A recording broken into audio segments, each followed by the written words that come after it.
भारत की अर्थव्यवस्था के साथ ही देश में खर्च करने का ट्रेंड भी तेजी से बढ़ रहा है और इसी को देखते हुए देश और विदेश के बड़े ब्रांड्स को भारत एक बड़े कंज्यूमर मार्केट के तौर पर लुभा रहा है।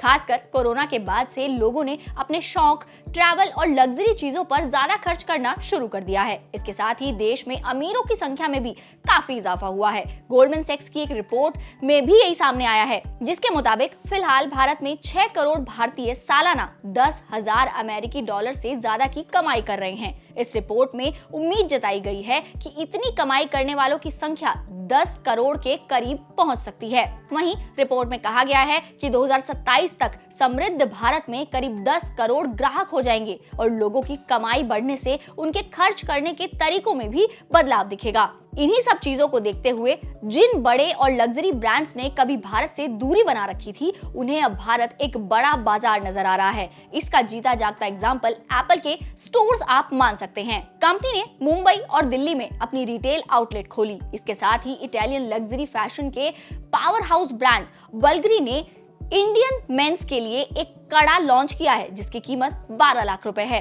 और अब क्रिस्टीन डायर और कई ग्लोबल लग्जरी ब्रांड्स अपने स्टोर्स भारत में खोलने के लिए तैयार हैं।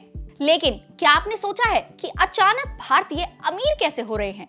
अगर नहीं तो हम आपको बताते हैं कि इसके पीछे आखिर वजह क्या है। दरअसल देश की मार्केट कैप में पिछले 3 सालों में करीब 80% की बढ़ोतरी दर्ज की गई है। तो वहीं पिछले 3 सालों में शेयर बाजार में करीब 4 गुना की ग्रोथ देखने को मिली है। वहीं एसआईपी में घरेलू निवेशकों के आंकड़े में भी जोरदार उछाल आया है।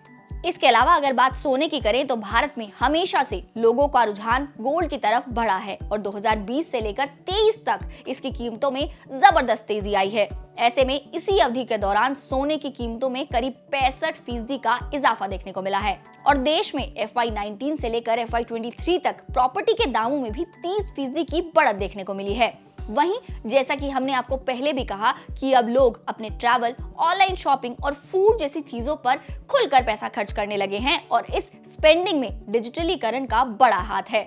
इससे FY19 से अब तक लगातार देश में क्रेडिट कार्ड से होने वाले खर्च में बढ़ोतरी भी हुई है। इस अवधि में ये बढ़त करीब 2.5 गुना ज्यादा हो गई है और उम्मीद है कि आने वाले समय में जैसे बाकी देशों के लोग लग्जरी स्पेंडिंग करते हैं, वैसे ही भारत में भी और तेजी से ये बढ़ती नजर आएगी और इन्हीं सब वजहों से देश की अर्थव्यवस्था के प्रीमियम सेक्टर्स में भी इजाफा देखने को मिलता है और यही वजह है कि आज भारत की तरफ पूरी दुनिया की नजर है।